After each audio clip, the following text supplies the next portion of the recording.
Welcome back to the Changemaker podcast. I'm your host, Deke Copenhaver. Today, my guest is my friend Jane Enright from the Great White North around Toronto, which I was born in Canada, Jane. We've discussed that. But Jane Enright is an ordinary person who has survived some extraordinary things.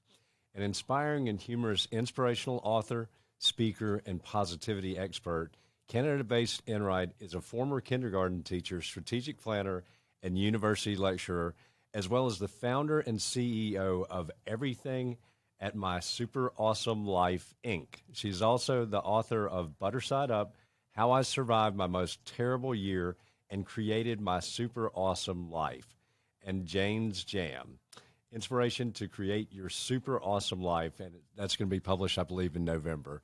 So, ladies and gentlemen, welcome, Jane. Welcome to the Changemaker podcast, hosted by Deke Copenhaver. Deke is the author of The Changemaker, a Forbes publishing book that has reached #1 on Amazon on multiple occasions and in multiple categories like management skills and total quality management. During this podcast, Deke interviews exceptional change-making leaders. Deke currently operates Copenhaver Consulting, where he helps local governments and other public organizations maximize their potential. He's also a sought-after public speaker. We hope that the Changemaker has an impact on you today and that you find takeaways that make you a better leader in your life. Now, here's Deke. Thank you. It's a pleasure to be here. You are so much fun. I always say you got me at hello. I'm so psyched to have you. And we had the pleasure of meeting this past summer at a garden party in the Hamptons that was a book signing that we were invited to by our dear friend, Jane Bellmeyer. So I just wanted to give a shout out to Jane and say thank you. Thanks to Jane for connecting me with this Jane. Yeah. So two Janes. I always say I'm the other Jane in her life. So she's an extraordinary. She's a change maker for sure. Oh my gosh. And so she is the owner of Bedside Reading. People have heard me talk about it. She gets authors' books into 5-star hotels nationwide, but she cares so deeply for her authors. Mm-hmm. Very much so. Very much so. Just like you care about your audience too. We've had some very extraordinary guests on, so I'm very privileged to be here. No, well, I'm so excited to have you. So you have. I just want to get into it. I mean, that is such an interesting title for a book. It's very, it draws you in immediately. But you've had you had a difficult time of it for a period of your life, but you turned that, tragedy really into triumph. And so talk a little bit about that and about your book. Oh, well, thank you. And thanks for the opportunity to talk. I always like to say the past is just a chapter, not the whole book.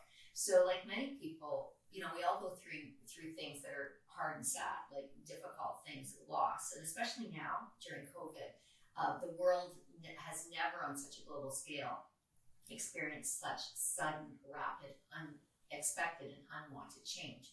So my 3 things happened actually before COVID. It was like my dress rehearsal for COVID. So between April 2017 and April 2018, I had a series of events that I never could have predicted. The first was really, I got slammed in the head with a volleyball. And as I was telling you when I met you in the Hamptons, changed my life forever because I used to talk for a living and I couldn't speak properly. I had speech aphasia. So if you've ever had somebody in your life have a stroke or a brain injury, you would understand what that is, word finding issues. So imagine talking for a living, doing something like you do, and not being able to get, your voice out or your point across properly. And that was very frustrating. So that's when I sort of got nudged in the direction of writing rather than talking. Very successful business as a strategic planner, like a consultant, like you are, and suddenly couldn't do what I used to do and had to reinvent myself.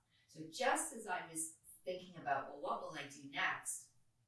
My fiance at the time, my partner at the time, extraordinarily woke up from his own catastrophic head injury, had a car accident, which of course can happen to anybody, and a subsequent fall, and said after 10 days in the hospital, everyone's so nice here. I can't remember who anyone is, but you're the nicest and the prettiest. And woke up from a 10-day semi-coma, not remembering who he was, a very successful CEO of his own company, an accomplished professor, and not remembering who I was. How old am I? How old are you? Do we live together? Do we sleep together? You know, like these are real things that happen. I can laugh about this now, but it wasn't funny at the time. No. And I mean, I'm a Canadian girl. I say, just like a Zamboni on the hockey rink, I was erased. I was erased from his life. So you would think the first thing would be challenging enough, but this happened about 7 months after that. And so, wow, talk about unexpected change. And it wasn't just a temporary thing. This was a long-term thing. Okay, so you can imagine what's happened. So that's where, butter side up. My grandmother used to, when I would talk to her as a child, she'd say, oh, I hope you land butter side up on that one. And I realized in terms of change and accepting change and treating my life as I would an executive, looking at it from the outside in rather than the inside out, I had to really dig deep and treat it as I would from a CEO of everything perspective. So that was the 2 out of the 3 things that happened that really changed my life very, very unexpectedly. It's interesting to me, and I've often made the point that there are still people in leadership positions, even after the pandemic, if it's indeed over, but who sort of cling to the status quo. And I've shared with people, I'm like, there is no status quo anymore. I mean, life is constantly changing, and if you can't adjust to it, you get run over by it. Yeah, you know what? I love your thinking. And I think that's where we bonded at that party, because we just, how sometimes you click with people, and you and your wife, I know, he was a beautiful person as well. We just had that synergy. Peter Drucker, I think you know that name, you're a business leader. I once had the opportunity to meet Peter Drucker in person and hear him speak. And that's basically on the back of my book was one of the famous quotes from him to me. I said, Mr. Drucker, if you could tell me one thing about life and change, what would it be? And he looked at me and he said, Jane, nobody likes a change but a wet baby. And it's true. It's that fear of change. It's that fear of what if I fail? The fear of making choices. What if I make the wrong choice? What if I don't? What if I'm not happy? It's the what if in our head. So that's a lot about what I write about now is I call it my OMG, my outside in thinking, mindfulness, gratitude.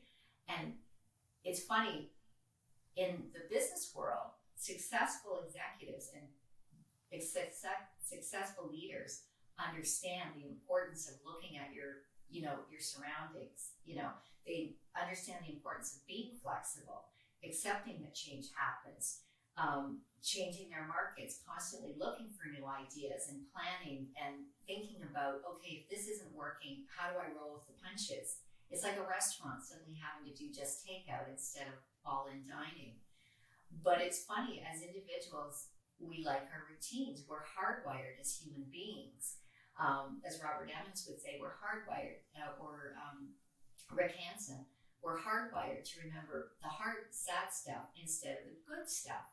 So good business leaders, effective change makers, understand that change is inevitable. Life is change. And work hard to maintain a more optimistic attitude, because it helps make us more resilient. So that's really why I started writing, because when I was in the hospital here in Canada helping my partner through his most terrible year, because it was his most terrible year too, I said, I'm never going to get out of this with him unless I use some of those strengths and skills. So that's what I espouse in my writing, is how to take those business principles and apply them to our personal lives, not to push away or deny or resist change or look at change with rose-colored glasses, but to accept it more readily and say, you know what, if we accept that life is change and that we are going to have challenges along our journey that we can either use to our advantage or learn from, or become a full-time victim, that's where you have to make a choice. And so that's what James Jam is all about. I start the conversation in Butter Side Up. I tell you about my journey and about how I found my outside in thinking, mindfulness, gratitude strategy, my OMG. And in James Jam, I continue the conversation with a little bit more research by some famous people that said, you know what, life is change. We need to really, get out of our own wrong headspace sometimes and use a more positive, optimistic attitude to our advantage. That's I tell people that my book is not a self-help book because I'm a work in progress. All of us are constantly work in progresses. Oh, for sure. But I sort of took the same mindset. I have not published a second book yet, but I think in the first one, it sounds like we're on a similar wavelength. I kind of had to tell my own story. But for the second one, whenever that may be, whenever I find the time to write the second one, I'd really like to do sort of what I'm doing with this podcast and showing change makers and tell their stories. So you might be a part of my next book. But I want to ask you. I want to ask you about this. So something you may not know about me is I grew up a huge punk rock fan, No way. and Okay, didn't know that. I always like to rebel against authority, hopefully in a good way. Yeah. And I tell people when I decided to run for office, I managed to harness that punk rock ethos and put it towards a good cause. Yeah. But one of the things I'm really focused on, rebelling against now is polarization in the United States because I think it's really, and I want to really talk to you about what's politics look like in Canada, but I just think polarization is just doing such damage to our democracy. Are you seeing anything like that in Canada? Yes and no. It's funny. It's funny. I have a very important person in my life who's a political science professor. So he's always talking about the threat to democracy and how we have to make sure we maintain our freedom of speech, but that we still treat people like human beings, right? And I think that polarization, we did see it. We had a situation in Canada where there are a lot of people upset, of course, around masking with the pandemic and business as usual, not maybe being business as usual. And it can divide the country. But at the essence, the real essence of it for me is that we're all in this together. Like if you sat down and thought about it, we're all in this together. We're not happy that COVID came and mucked up our lives. I said mucked. I fair. I hope it came through on the other end as mucked, not the other word. But at the essence of it, we're all in this together. Do we all want the best for ourselves? Do we all want the best for our children? Do we all want to have a super awesome life? Do we all deserve a super awesome life? I believe that. But when change happens, we often look to blame others. We look for others to change. And really, it's ourselves that we have to look at. And you talk about that in your book, about leadership and about ethics of leadership and polarization. We have to look at what holds us together rather than what drives us apart.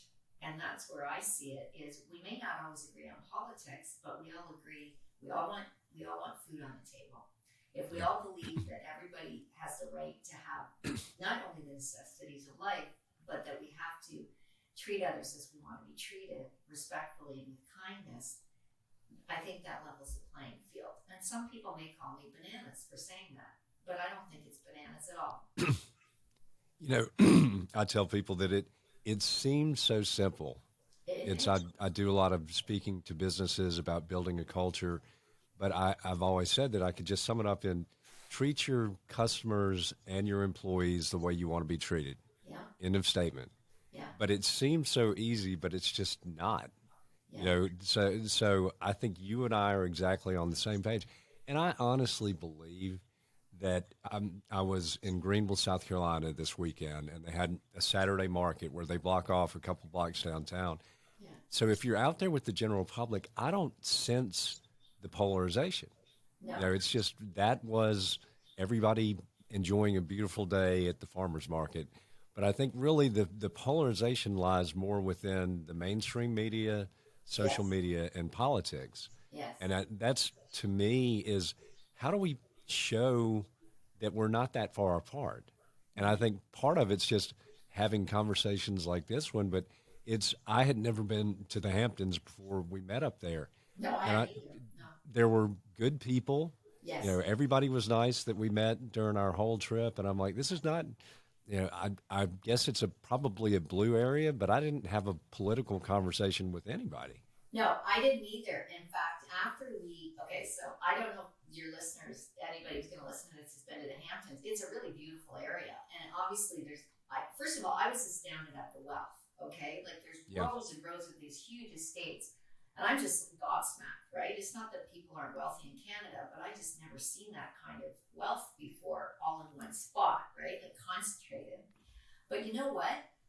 I went to two great restaurants when I was there. One was the Legion, who manages to subcontract a restaurant out. And there were a whole bunch of people watching the fireworks. You know what? I didn't care whether you made $1 million, $1 billion, or 3 cents, or had no money at all. We were just sitting there on a bench watching fireworks and saying, isn't this beautiful? Aren't we grateful that this is happening? Yeah. And I think that's the thing. We often look for things to make us happy. And when we get caught up in those things that make us happy and sudden rapid change happens, like a pandemic where our way of life is threatened, maybe financially or health-wise, or our workplace, maybe we lost our job, maybe we lost a loved one, we're angry about those things. We internalize those things, and sometimes we don't know what to do with that stuff. Do you know what I mean? We don't know what to do with that fear of the unknown. And that's what I write about. I write about fear of the unknown. Again, if we look at the principles of business leadership, successful business leadership, business leaders, it's not that you can't be, it's not like the CEO can't walk in the boardroom and say, you know what? I'm really fearful about what's happening next with the world. I don't know what's going to happen next, but let's put our heads together and really talk about this and see how we can help each other get through this. Because you know what, at the end of the day, I want you, my employee, to be healthy and happy. I want you, my customer, to be healthy and happy. And I think that's where the governments and the community leaders come in and say the same thing. Because I believe in creating a sense of belonging, Deke. And that's, I think we find common ground with that. So I think that's where, as societies, COVID is really a wake-up call to a lot of people. It doesn't discriminate. You know, you can be homeless and be affected by COVID, and you can be a billionaire and be affected by COVID. At the end of the day, if we don't have our health and we don't have the ability to have those basic needs, we all suffer. And so let's not make it harder than it has to be. Let's step outside. And if you've ever read anything by Michael Singer, it's like pulling out the thorn and saying, don't be so self-important that you think that your life can't just change like that. And that's what I had. We don't know how much time we have on this earth, but sometimes we get a warning, sometimes we get a wake-up call, and sometimes we just, that's it. And so I had 3 events, like I didn't talk about the third, but my best friend, at the end of my almost 365 days of not knowing what the next 5 minutes would bring, she got diagnosed with pancreatic cancer. And if you ever know anybody that's been diagnosed with that, it's a very, very serious type of cancer that there's not a lot of time. This is the girl that was helping me shovel my driveway in February during my most terrible year, who suddenly got a terminal diagnosis and passed in 3 weeks. And she called me on the phone and she said, you know what, Jane, I don't know if I'm going to last the night. Could you please come back to the hospital? I need you. Deke, I'm sure I know you've had a very tragic event in your life with your spouse, and I know that you know all about loss. Once you experience loss personally, you have a choice. You have a choice to look at life differently and control how you spend your time and what you do with yourself and how you live your life. And that's why I believe COVID's more of a wake-up call. So if we look at it more like a wake-up call and say, wow, it's really a chance for us to come together and create a sense of community and belonging, decrease that polarization. That's what I believe in. That's what I believe in. Because I believe everybody does deserve a super awesome life, but we all need helping hands to create it. I agree with you completely. And I believe in the power of community. But you mentioned, you've gone through tragedy. I've gone through tragedy. I don't know anybody that hasn't in some way. Exactly. But to me, whether it was, losing my mother to cancer or losing my first wife to suicide, it creates empathy in you. Yeah. And so I'm able to, and I tell people, okay, common ground issue. I don't know anybody whose life has not been impacted by cancer. I don't know anybody. I don't know anybody whose life has not been impacted in some way by mental illness, family member or friend. Yes. And so we should be able to, and I've said that through COVID, we're bound together in this in our humanity because it's impacted everybody in the world, and it should create more empathy towards each other. And I think, honestly, it has.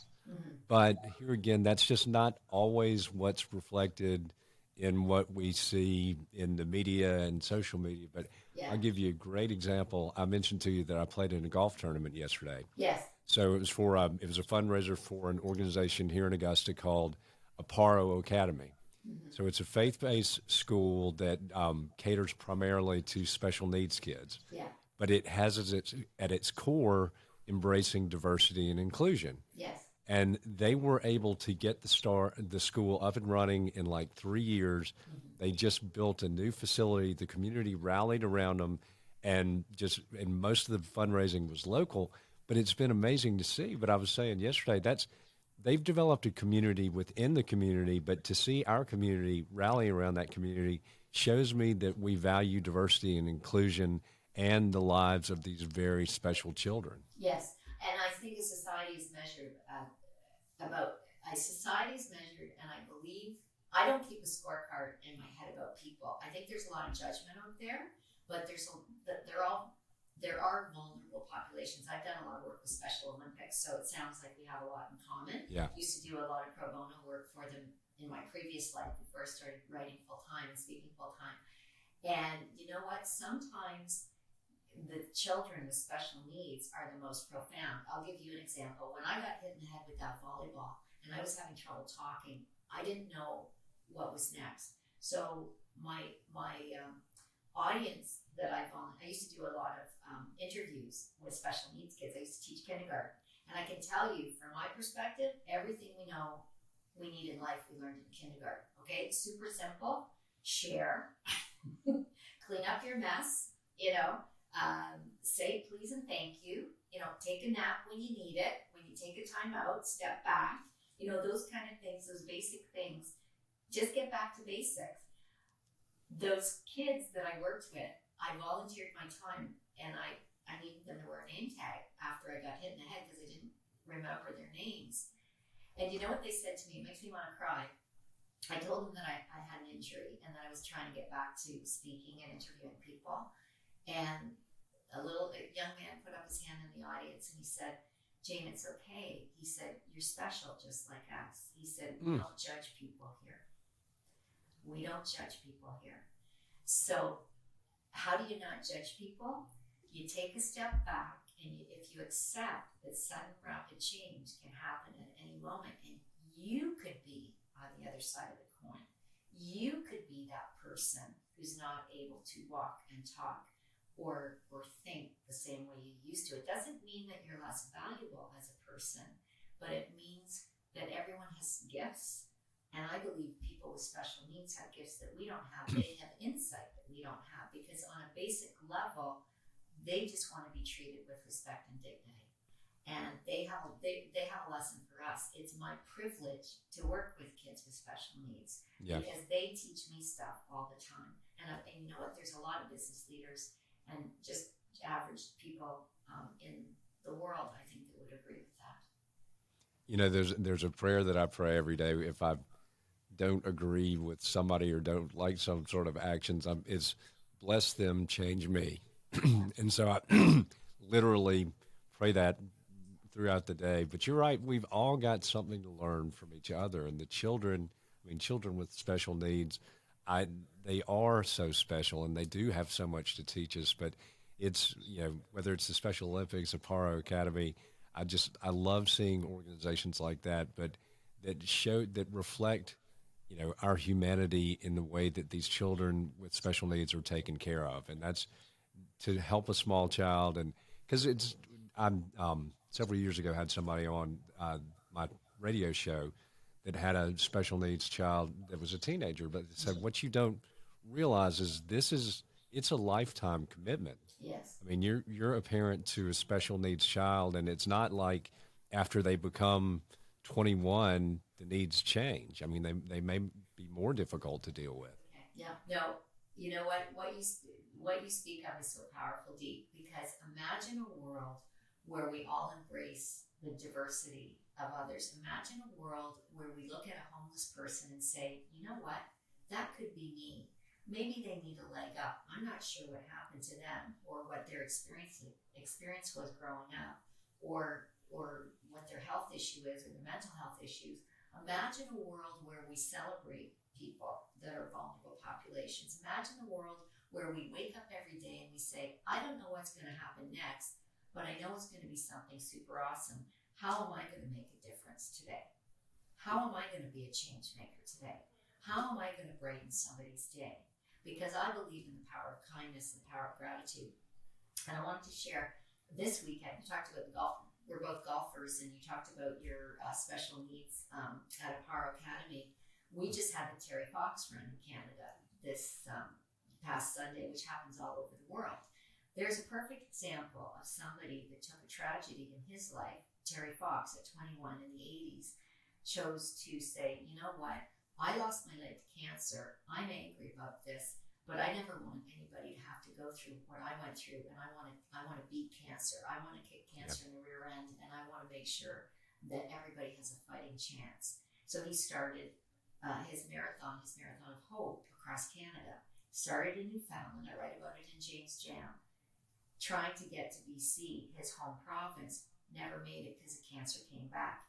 Every single day, that man ran through rain, snow, sleet, hail, burning sunshine. He completed 26 miles on a prosthetic leg every single day until his body could do it no more. How grateful was he for his life? He used gratitude. He said, I'm so grateful for my life. I want to share my knowledge about what it's like to have this happen so others don't have to have this happen. And look at this, decades later around the world, what we're doing to raise money to help fight cancer and awareness about cancer and help loved ones. That's a change maker. That's a person that threw away the victim label and said, you know what?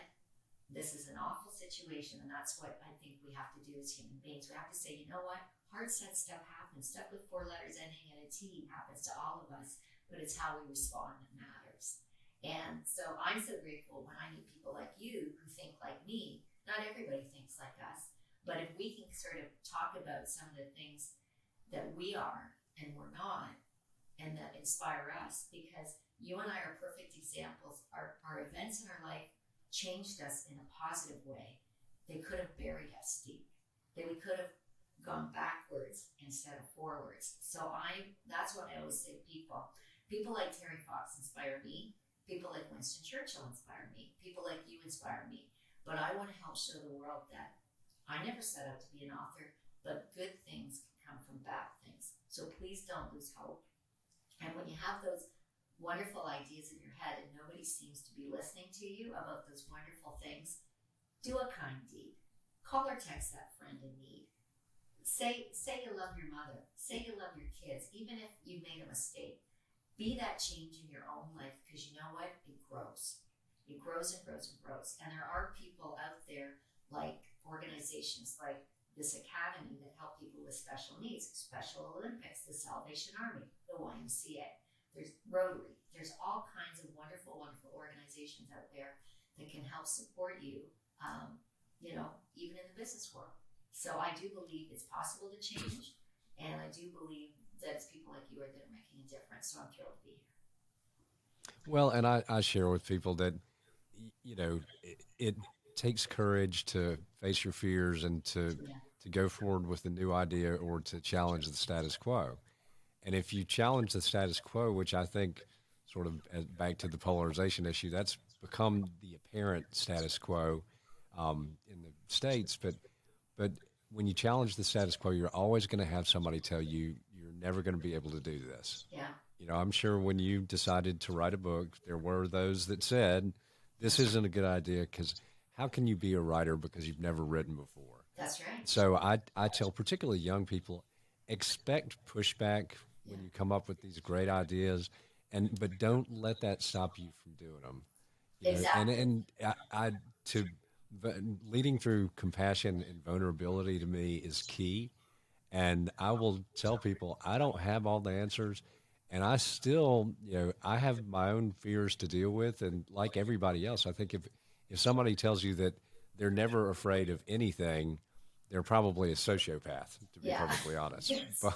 But it's but it is just to face your fears, and that's the same thing, Jane. To me, you inspire me, and there are so many other people out there that inspire me, and that's why I love having this show, because I can bring, it things might look a little dark when we see in the media, but I think when you tune into this, I'm having people on from all over the world Yeah. that are change makers, that are doing amazing things, and you are definitely one of those people. Oh, well, thank you. And I'm thinking of your friend Dove. I spoke to him, Dove Barron. He's a change Yeah. maker too. And that's what it, don't you find, sometimes it's about finding your tribe. Because I write about this in James Jam and Butter Side Up. You're right. When I started to write, I think a lot of people thought that was a kooky thing to do.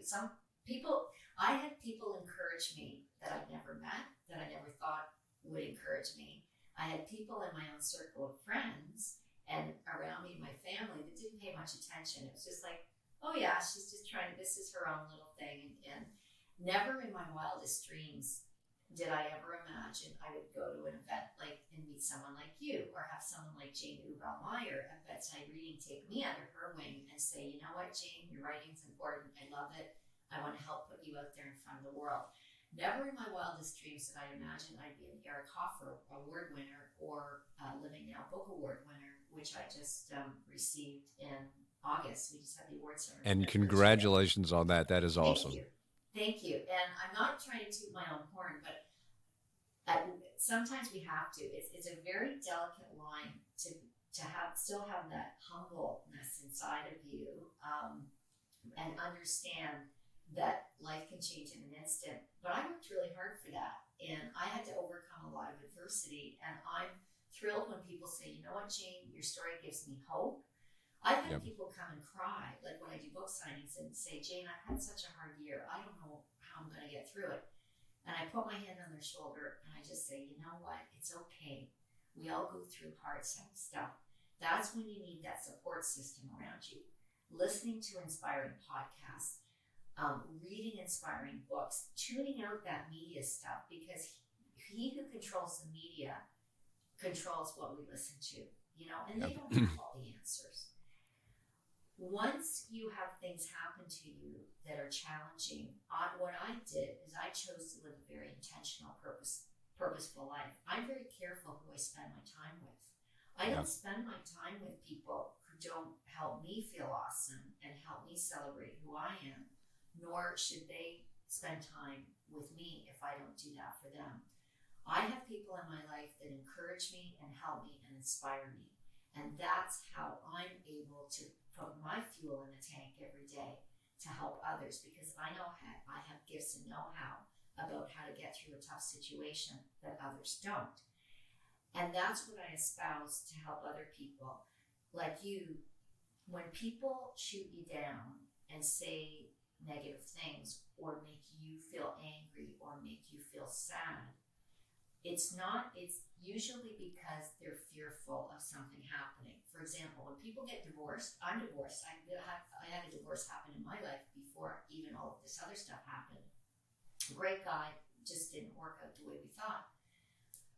But I found my friends changed, and there's research out there to say about 50% of people, when you either lose a spouse or you go through a divorce, they often lose a lot of their friendship groups. Yeah. Because it's not you, it's the uncomfortableness that your situation, your change brings to their life. And if they're uncomfortable with what happened, again, if you're in the middle of grieving or dealing with losing a loved one to cancer or COVID or something else, oftentimes that fear that people have makes their uncomfortableness unbearable for them. So they step back.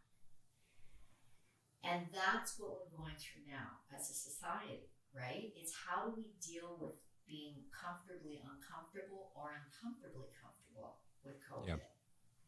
And that's where we need some tools in the toolkit, right? And it's not about being artificially happy, because it's okay to be sad. It's okay to say, you know what, I went through a hard time, but you can get caught in a loop, right? Yep. But if you get caught in the loop of watching all this stuff, like the newscasters, I don't want to single anybody out, but those broadcasts that create a frenzy of fearfulness, like or anger, like even that tone in their voice. It's not like, hey, hi there, welcome to channel whatever. I hope you're having a great day. Here's what's happening in the news today. We all want to know what's going on at some level, but we don't need to be bombarded with people that are agitated themselves and uncomfortable. So be careful what you watch. Be careful what you listen to. Be careful how you spend your time. Spend your time. Have me time every day. Carve out that time to prepave your day and say, okay, what am I going to wake up to? I don't know about you, but I usually send an attaboy or an attagirl note to somebody I know in my life to say, hey, I'm so happy you're my friend, or thanks for having me out, or thanks for a wonderful, invitation. Every single day I do that to recognize somebody. And that's just one of the things that I do. I also meditate. I also do yoga. I also get outside and golf and ski and do fun things, because I'm very careful how I spend my time. Well, definitely good advice. So as we get towards the end here, Jane, I want just a couple of questions. First, where can our listeners and viewers find you? Oh, okay. Thank you for that. Well, I am Canadian, but I am across North America. I'm a She Writes Press author. My books are available in Barnes and Noble and Amazon, and Bookspam Million and all those bookstores, either online or on the shelf, or Indigo in Canada. But I have I created a platform, my superawesamelife.com and JaneEnrightAuthor.com, to help people, give them some inspiration about how to deal with change, how to deal with the unexpected and unwanted change, and bounce back and become more resilient and get through tough times, and help not only reinvent yourself sometimes, but also find your tribe. Find that place again, because I don't believe we just find happiness, we create it. So you can find me on Amazon, you can find me on a podcast like yours, you can find me in your local bookstore, Barnes & Noble, and my superawesomelife.com. I'm on Instagram as Jane Enright Author, and Facebook and LinkedIn, and I love to connect with people. I love to hear, and I'm a Goodreads author as well, so I love to hear about people's journeys and how we can exchange ideas and help each other. Love it. So my final question that I like to ask my guests, on a regular basis, daily basis, what puts a smile on your face and brings joy to your heart? Oh, well, people like you. People that are going to, no, honestly, I'm not trying to butter your bread. I really not. I'm not trying to butter you up, pardon the pun. But no, when I meet somebody that says, you know what, have an aha moment. When I can see somebody having an aha moment in their life, or making a positive connection that inspires them or exchanges an idea, making ideas happen. That used to be my tagline. So anytime I can help somebody make their ideas happen, that brings a smile to my face. That brings joy. Or anytime I hear about something like that in the world, like what you're doing, and says, you know what, this happened, and what a great story. Somebody triumphing, someone triumphing over tragedy, somebody making their ideas happen, someone who's got a good news story, somebody who did a kind deed, somebody who wants to be a change maker and make the world a better place than they found it. Well, Jane, thank you for being an amazing guest. And when you are traveling throughout the states, give me a call sometime. I hope you can swing by Georgia for a visit. I would love that, and a golf game. Okay, sounds good. Okay. All righty, that's all the time we've got for today. Dropping the mic, and we are out.